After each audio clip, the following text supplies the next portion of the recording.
नमस्कार साथियों, आप सभी का स्वागत हमारे YouTube चैनल में। कल हमने आपको सर्वनाम की पहली क्लास पढ़ा दी थी, उसके बेसिक बता दिया था और उसमें हमने एक भेद बता दिया था, निश्चयवाचक सर्वनाम।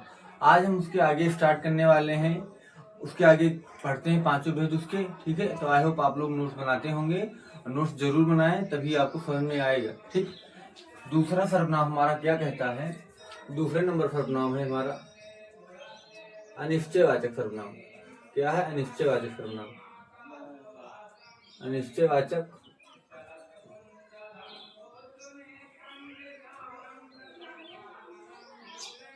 अनिश्चयवाचक सर्वनाम।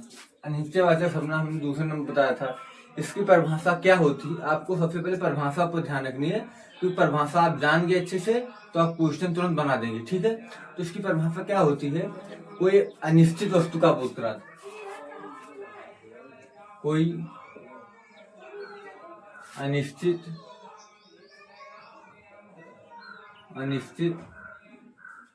व्यक्ति वस्तु का बोध कराता है, वस्तु का बोध कराता है।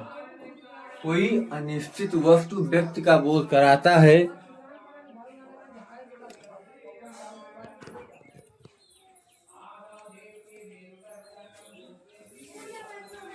कोई अनिश्चित वस्तु व्यक्ति का बोध कराता है, उसे क्या कहते हैं?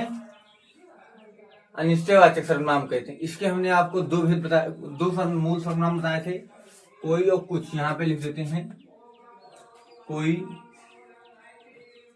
कुछ, ये भी आपको ध्यान रखना है। कोई सजीव प्राणी के लिए यूज होता है, सजीव प्राणी के लिए, ये निर्जीव प्राणी। किस लिए? निर्जीव प्राणी के लिए। क्या होता है? निर्जीव प्राणी के लिए।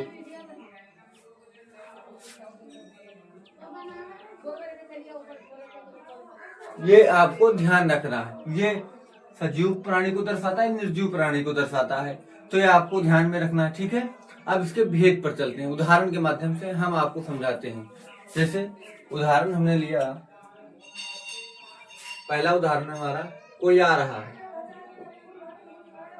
कोई आ रहा है। इसलिए भी ध्यान में, ये यूपी पुलिस में अप्रैल 2025 में पूछ चुका है कि कोई कुछ कौन सा सर्वनाम है, तो आपको ध्यान है अनिश्चयवाचक सर्वनाम है। ठीक है, यहाँ पे हमने कोई शब्द लिखा, कोई आ रहा है, तो आपको ये बताना है या ये सजीव प्राणी है कि निर्जीव प्राणी है। अगर कोई आ रहा है तो किसको आप दर्शाता है? कोई आ रहा है, कोई मनुष्य आ रहा है, या कोई प्राणी आ रहा है, या कोई जानवर आ रहा, मतलब कोई सजीव ही प्राणी आ रहा है, उसे हम क्या कहते हैं?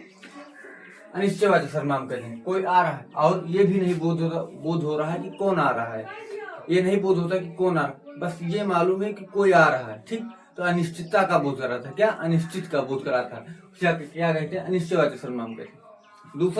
दूसरा उदाहरण हम लेते हैं, दूध में कुछ गिर गया, कुछ गिर गया,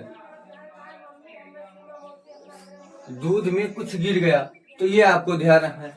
दूध में क्या गिर गया? कुछ और कोई सर्वनाम है हमारे।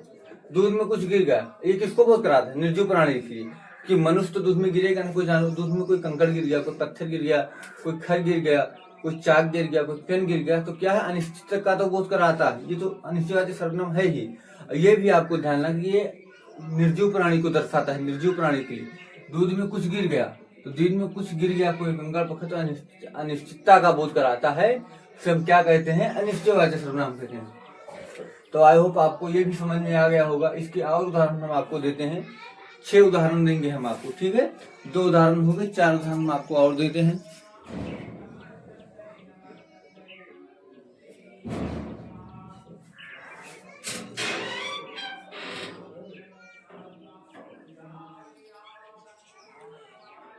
और आप लोग नोट्स जरूर बनाया करें। ठीक है, इधर चमक रहा है, हम इधर लिख देते हैं, आपको नहीं चमकेगा। ठीक, और 2 उदाहरण देते हैं। दरवाजे पर कोई खड़ा है, दरवाजे पर दरवाजे पर कोई खड़ा है। दरवाजे पर कोई खड़ा है। दरवाजे पर कोई खड़ा, कौन खड़ा पता नहीं चलता है। उसके बाद तीसरा उदाहरण, हमारा चौथा उदाहरण लेते हैं।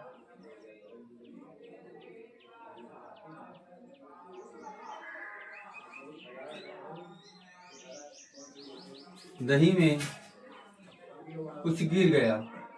कुछ गिर गया।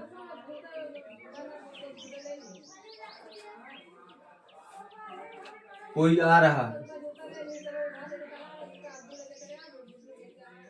कोई आ रहा है। क्या है? कोई आ रहा है। तो ये हमने आपको उदाहरण दिए। इधर चमक रहा होगा लाइट नहीं इसमें, तो हम इधर आपको समझाते, इधर आपको सही दिख रहा होगा। दरवाजे पर कोई खड़ा, कोई मतलब कौन खड़ा पता नहीं चलता है, अनिश्चितता का बोध कराता है। दूध में कुछ गिर गया, क्या गिर गया पता नहीं चलता है, ये सब सर्वनाम है। कोई आ रहा है, ये सब क्या है? सर्वनाम है। तो ये आपको सर्वनाम समझ में आ गया होगा। अनिश्चयवाचक सर्वनाम किसे कहते हैं? तो आप लोग एक बार इसे स्क्रीनशॉट ले लीजिए और हम नेक्स्ट पर चलते हैं।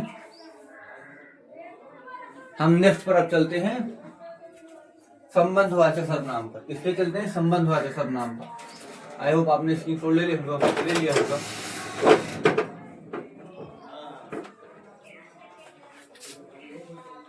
रहीमन पानी राखी, बिन पानी सब खून, पानी गए न उबरे, मोती मन सून।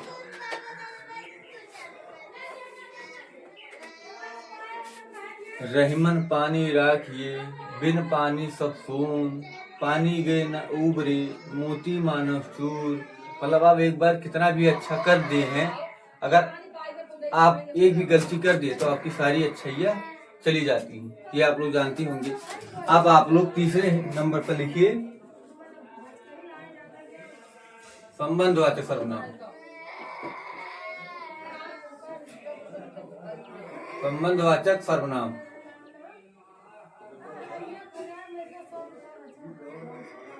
संबंधवाचक सर्वनाम किसे कहते हैं? आप लोग तीसरे नंबर पर हेडिंग डाल लीजिए संबंधवाचक सर्वनाम।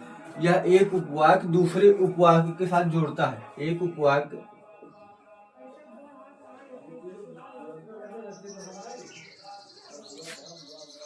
दूसरे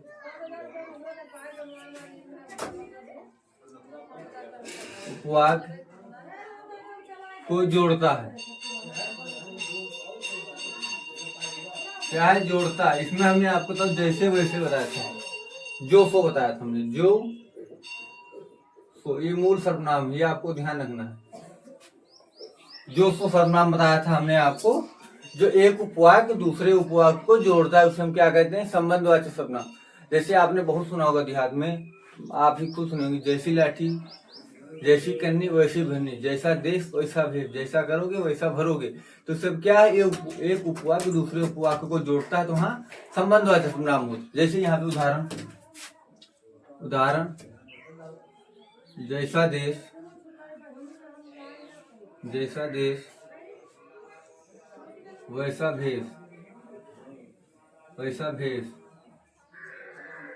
वैसा भेष। जैसी करनी, अभी भी हम जैसी करनी वैसी भरनी,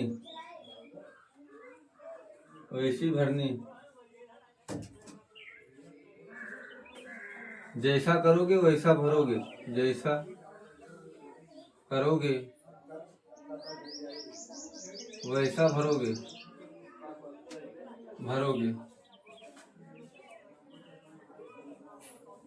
जो जीता वही सिकंदर, जो जीता वही सिकंदर,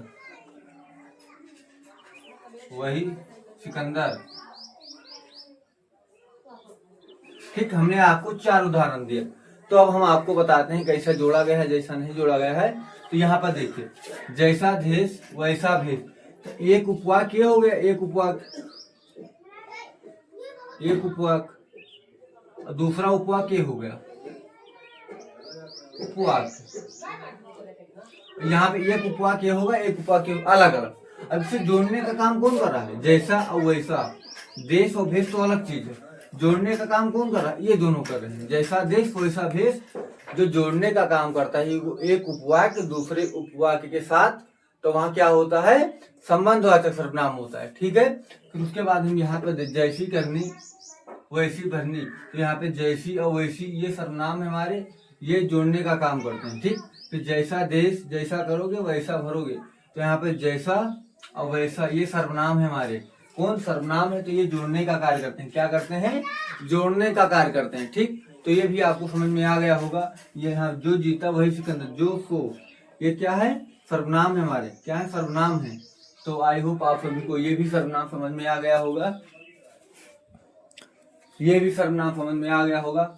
इसे हम संबंधवाचक सर्वनाम कहते हैं। ठीक, आप लोग स्क्रीनशॉट एक बार इसे ले लीजिए। स्क्रीनशॉट आप लोग ले लिए होंगे। तो आई होप आज की क्लास आप सभी को बहुत अच्छी लगी होगी। आपको बहुत अच्छी लगी क्लास, और कैसी लगी क्लास आप लोग कमेंट में जरूर बताएं। कल हमने वीडियो जो सर्वनाम का छोड़ा था उसमें बहुत लोग देखे, बहुत प्यार दे, धन्यवाद। मिलते हैं नेक्स्ट वीडियो में। कल हम 10 ही मिनट में 3 प्रश्नवाचक, निजवाचक, पुरुषवाचक तीनों सर्वनाम समाप्त कर देंगे। ठीक है, धन्यवाद।